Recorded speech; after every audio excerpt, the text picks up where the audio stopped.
Olá, sejam muito bem-vindos ao canal Bíblia com Francisca. Eu sou Francisca Grenta e te convido a inscrever-se neste canal, que é um tesouro do eterno para as nossas vidas, acionar o sininho das notificações e vir participar desta comunidade digital que cresce a cada dia.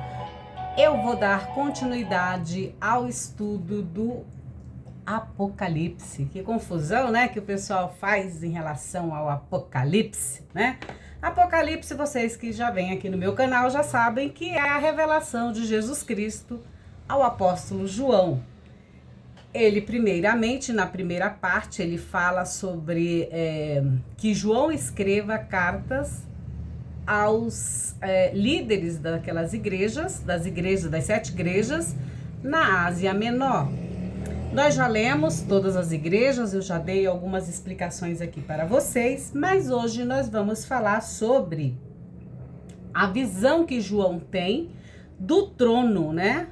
Do trono e do livro selado ao Cordeiro. É o capítulo 4 do Apocalipse, tá bom? Se você ainda não assistiu nenhum desses vídeos, eu te convido a assistir. Depois que você assistir esse daqui, você assiste os demais, tá bom? Tem uma playlist aí com evangelhos, com acho que Atos dos Apóstolos, os 4 evangelhos e Apocalipse, além das letras do Aleph Bet, do alfabeto hebraico. Claro que eu dou uma explicação a respeito das letras hebraicas, do alfabeto hebraico, as 22 letras do alfabeto hebraico, porém, eu também dou exemplos práticos, exemplos que aconteceram relacionados a essas letras também, tá bom? Assim, uma atualização delas.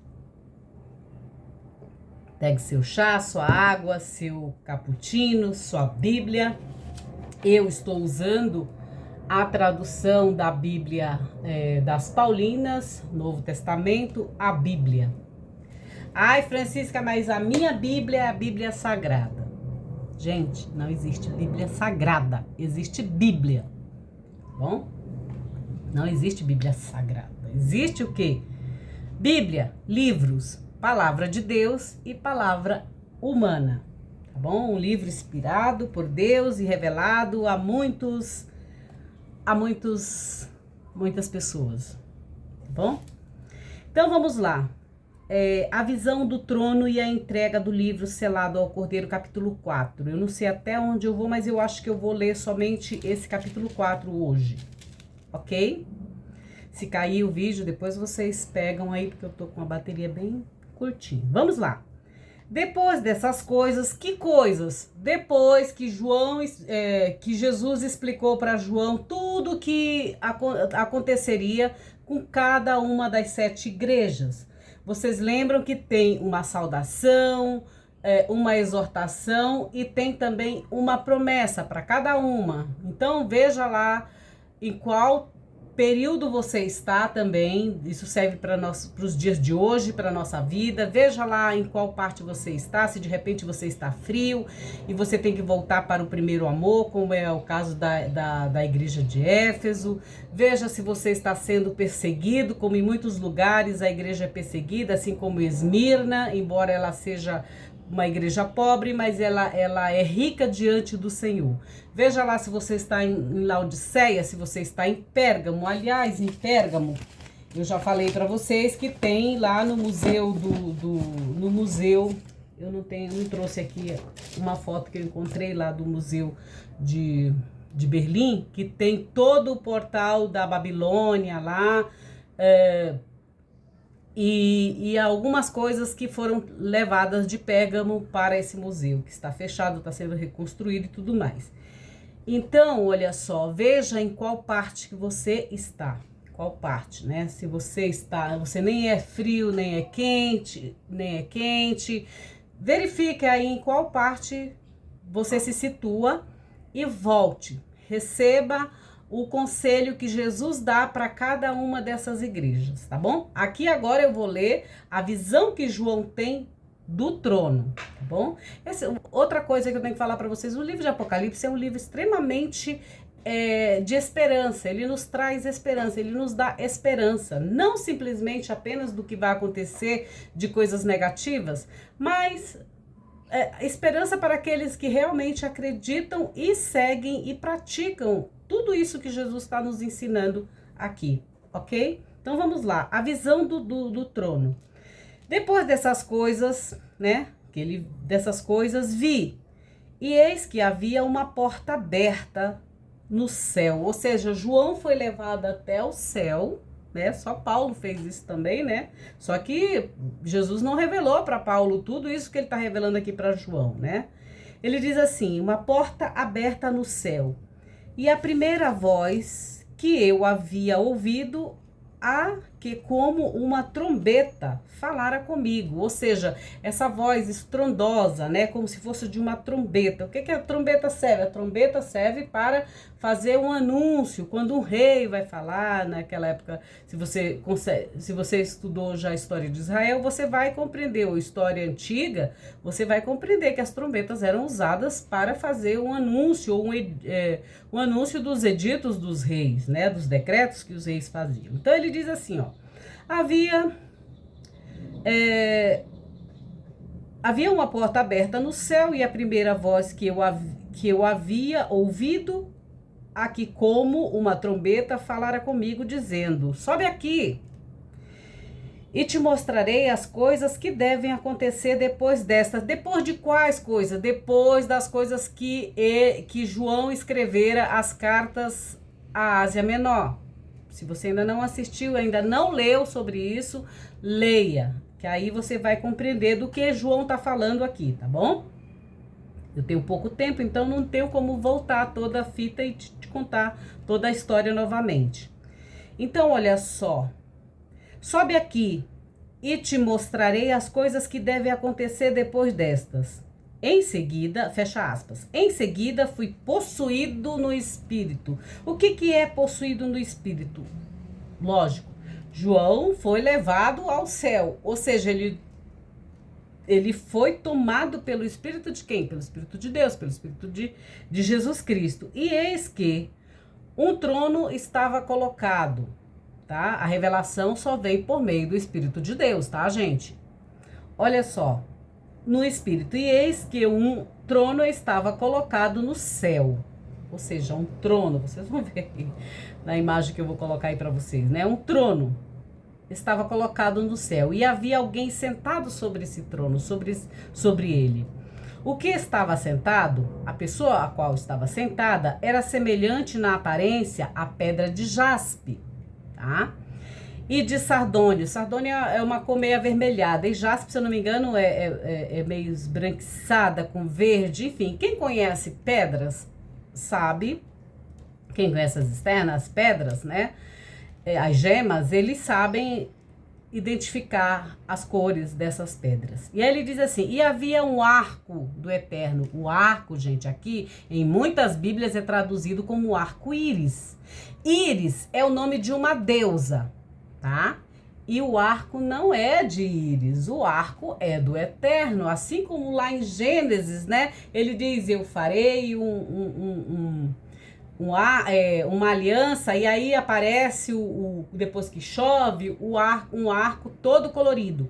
Porém, a gente tem essa mania de traduzir aqui como arco de Íris, o arco da deusa Íris. Mas o arco é de Deus, é do eterno, tá bom? Então, o arco do eterno em torno do trono, ou seja, com a aparência semelhante à esmeralda. Todos nós, ó, ali tem uma cor de esmeralda, ali no meu símbolo tem a cor de esmeralda. Em volta do trono havia 24 tronos, ou seja, eu já vou dizer aqui para vocês o que significa esses tronos. Esses tronos são os 12 patriarcas e os 12 apóstolos, que aí dá 24, somando dá 24, tá? Então, e 24 tronos. Sobre esses 24 tronos estavam assentados 24 anciões, vestidos de quê? Vestidos de vestes brancas. A veste branca eu já falei para vocês que representa a veste da justiça, tá? Vestido de vestes brancas, e sobre suas cabeças traziam coroas de ouro. traziam coroas de ouro. Do trono saíam relâmpagos. Vocês, para quem conhece a história de Israel, sabe que Deus sempre se manifesta. Uma das manifestações de Deus é por meio dos relâmpagos, né? Vozes e trovões. Diante do trono ardiam o que? 7 lâmpadas, que é o candelabro que a gente chama, né? 7 lâmpadas, que representam o que? A iluminação, as manifestações dos 7 Espíritos de Deus. Eu já também falei para vocês o que significa os 7 Espíritos de Deus, tá? Sabedoria, fortaleza e tudo isso aí. 7 lâmpadas, elas são os 7 Espíritos de Deus. Havia diante do trono algo como um mar de vidro, semelhante a um cristal. Cristal, vocês já devem saber como que se forma um cristal, como que é um cristal. Eu tenho aqui, por exemplo, ó, mais ou menos assim. Eu tenho um brinco aqui, ó. Ele é, ó, vocês podem ver que ele tem, até atrás tem um cristal também. Olha só, bem facetado, o corte dele é muito bem conhecido, né? Enfim, é de um cristal Swarovski, ele então é bem conhecido. Então, é semelhante a um cristal. Então, um cristal, para você que não sabe o que é um cristal, é justamente como se fosse uma pedra de cristal, né? Um mar de cristal, né? Como vou dar esse exemplo aqui, ó, um cristal. Deixa eu ver se eu consigo deixar. Olha como é transparente, você vê como ele foi bem cortado, ó, que brilha como um cristal, viu? Assim, essa é a imagem que João traz, semelhante a um cristal. No meio do trono e em volta dele havia 4 seres viventes, cheios de olhos na frente e atrás. 4 seres viventes representam o quê? Os evangelistas, os 4 evangelistas, tá? Ele diz assim: o primeiro ser vivente era semelhante a um leão. Para você que ainda não assistiu meus vídeos sobre os evangelhos, eu também dou uma explicação a respeito, que cada um tem uma simbologia animálica, né?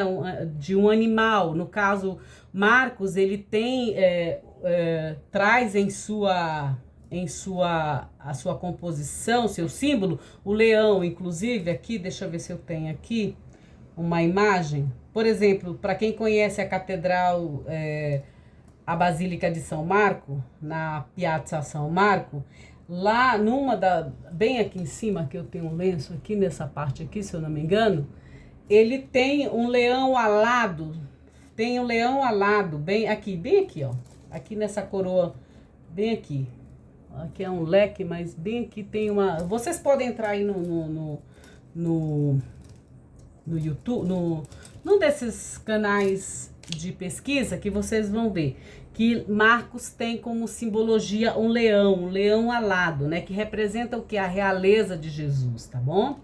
O segundo era semelhante a um novilho, ao boi. Vocês lembram que eu falei sobre o Evangelho segundo Lucas, que é o boi, aquela coisa toda, que é o Jesus apresentado como sacerdote que faz o sacrifício, né?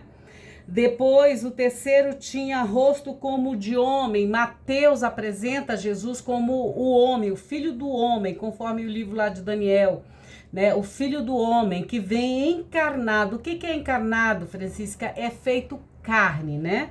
E ele vem como homem, embora ele seja divino, ele vem como homem, como humano, né? Então tem essa simbologia do homem, o rosto de homem. E o quarto era semelhante a uma águia. A águia é a representação do Evangelho segundo Yohanan, segundo João. Para você que já vem aqui no meu canal, também você tem todas essas explicações. Se você prestar atenção apenas nos conteúdos e não na pessoa que vos fala, com certeza você vai ter muitas explicações aí sobre esses textos. Então, João, ele é representado como uma águia, como quem, né, que tem toda uma visão de tudo que a igreja, de tudo que as primeiras comunidades viveram, né? Então, quando ele escreveu o Evangelho, ele já tinha uma certa idade.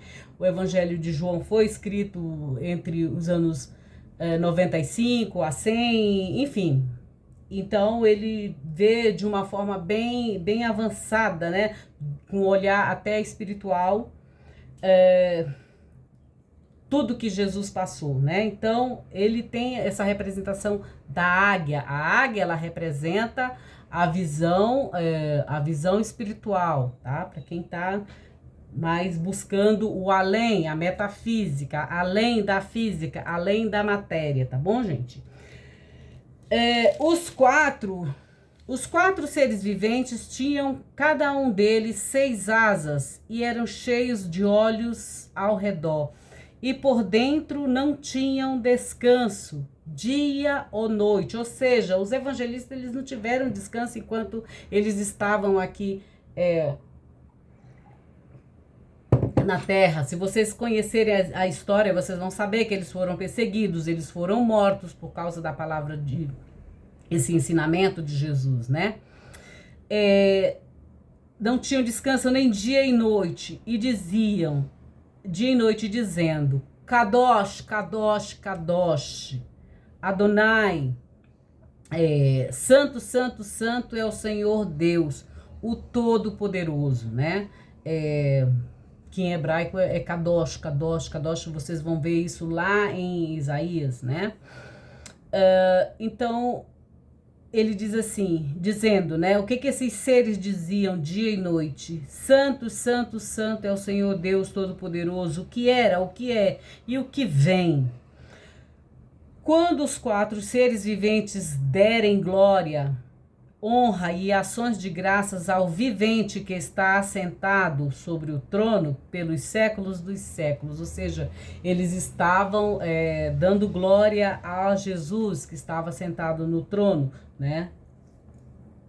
Eles viram, na verdade, João vê Jesus em toda a sua glória, tá? Ele não vê Jesus como na cruz, a gente vê, às vezes, nas igrejas, ele todo ensanguentado, aquela visão, né?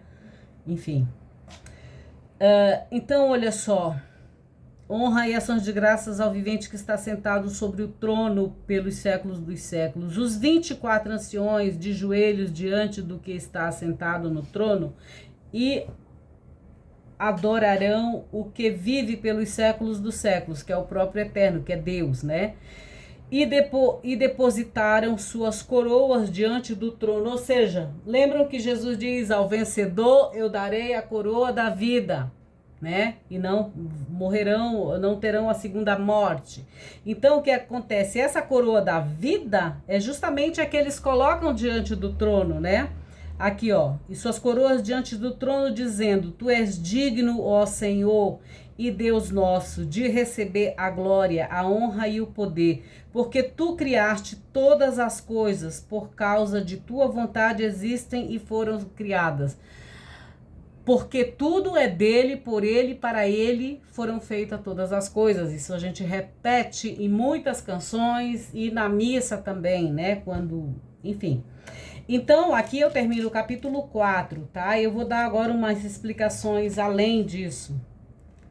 Bom, no versículo 1, de 5 a 13, aqui começa a parte principal do Apocalipse, que é a ascensão de João aos céus, a visão do trono de Deus, do Cordeiro. Jesus, para João, ele é o Cordeiro de Deus que foi imolado, assim como na Páscoa dos judeus, assim como na Páscoa lá em Êxodo, era imolado um cordeiro no templo, os sacerdotes imolavam um cordeiro, Jesus foi imolado para os erros de todos, né? Em benefício de toda a humanidade, tá bom? Então, olha só, João, aqui começa a parte principal do Apocalipse, a ascensão de João aos céus, a visão do trono de Deus, do cordeiro, a abertura dos selos e a execução das pragas até o final do livro. Esta grande sessão tem como ápice em Apocalipse 19, versículo 1 a 10, onde se encontra o mesmo cenário de Apocalipse 4 e a 5. A voz aqui é a do Cristo. Cristo, vocês sabem que é ungido, que significa Messias, que é uma palavra hebraica, Machia, que significa Messias, que traduzida para o grego, ela é Cristo. E quando traduz pra gente, o português é ungido, tá bom? É um título. Cristo é um título, tá bom? Então, olha só, a visão é do Cristo, do Filho do Homem, né? Conforme Apocalipse 1, versículo 10. E é ele quem ordena a João a subir, a contemplar o trono e as coisas futuras.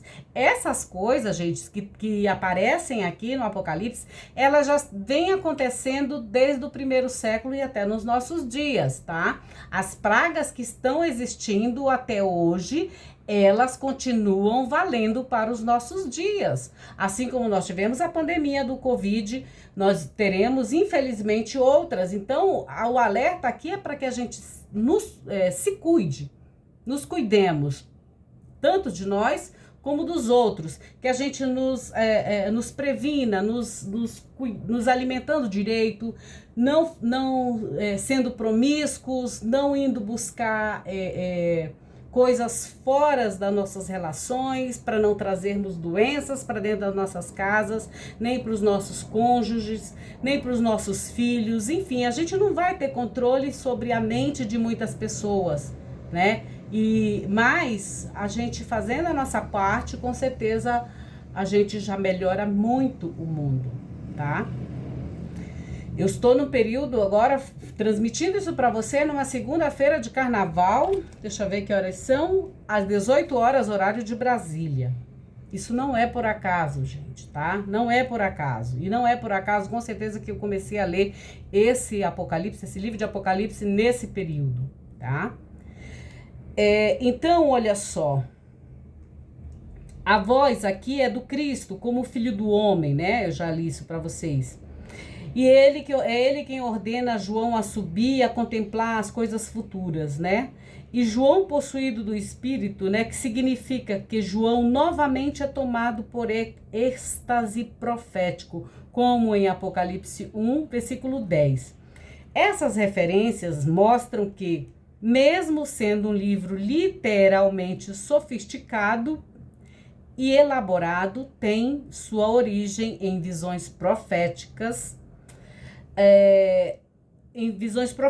já existentes, como, por exemplo, lá no livro de Daniel, no livro de Ezequiel, no livro de Elias, tá?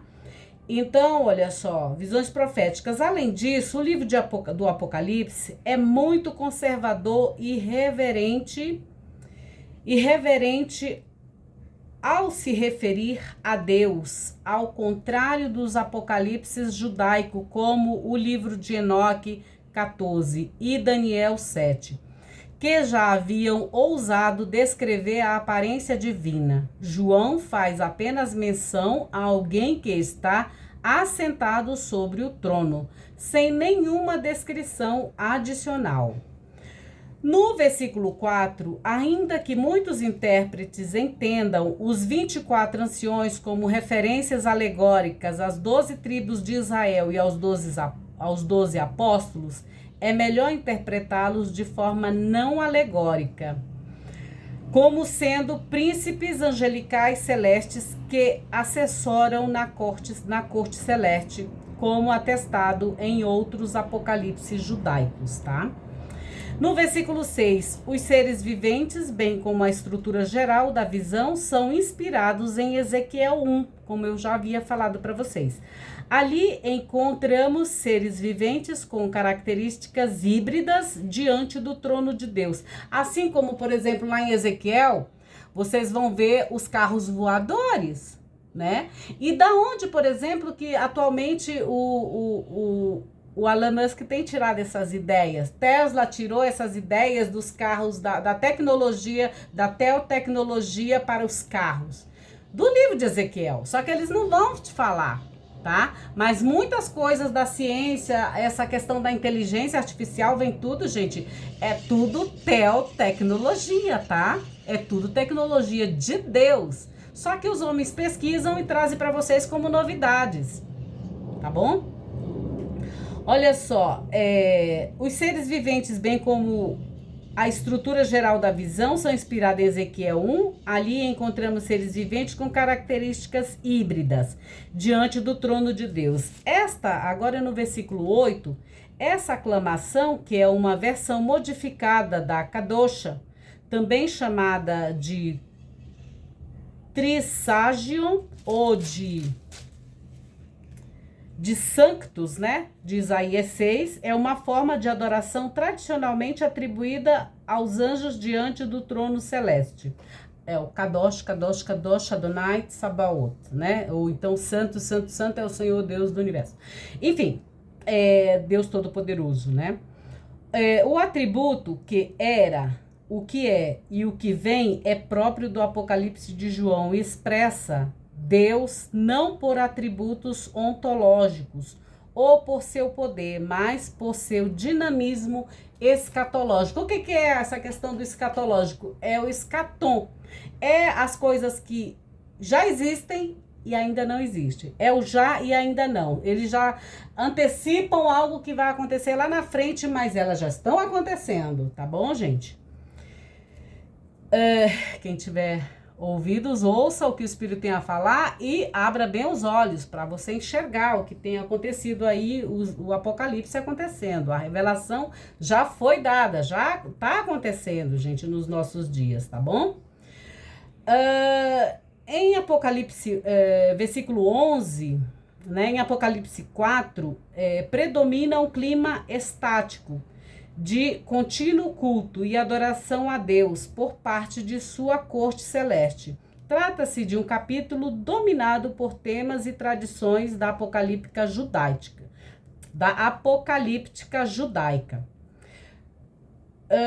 Enfim, bom, eu vou falar um pouquinho do capítulo 5 rapidamente. Nos escritos apocalípticos há diferentes tipos de livros celestes.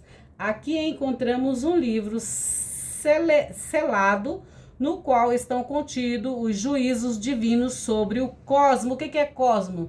É o mundo, tá?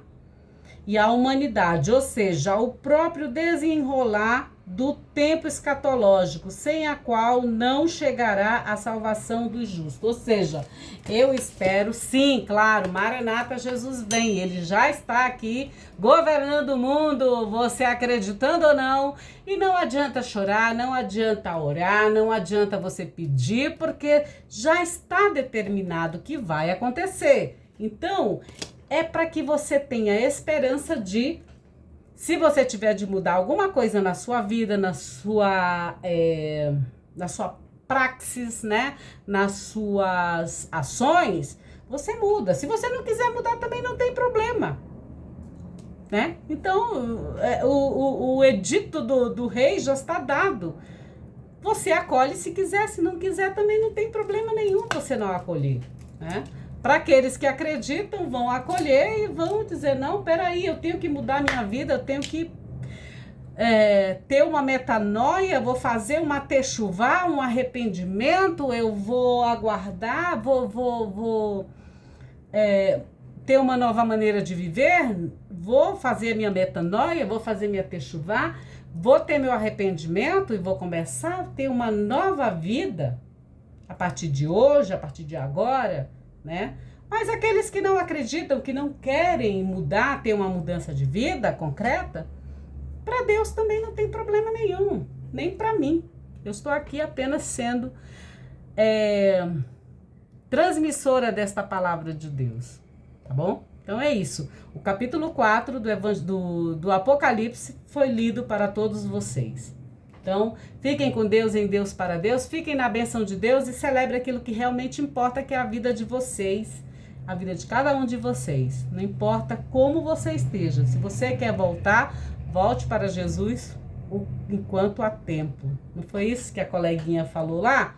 Ela foi lá, assim, corajosamente, no território inimigo.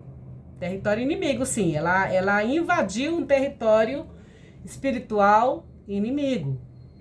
Mas ela deu o recado. Se ela foi usada por Deus, eu não sei. Eu só sei que ela disse, o que ficou foi: procure o Senhor Jesus enquanto há tempo.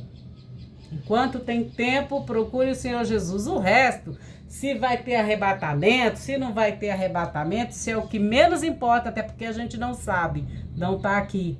Mas a mensagem que ela deu é justamente essa mensagem do Apocalipse.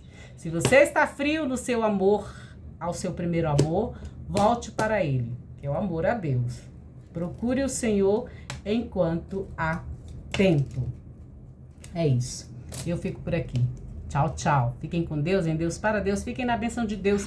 E se você ainda não é inscrito no canal Bíblia com Francisca, inscreva-se neste canal, porque ele é um tesouro do Eterno para as nossas vidas.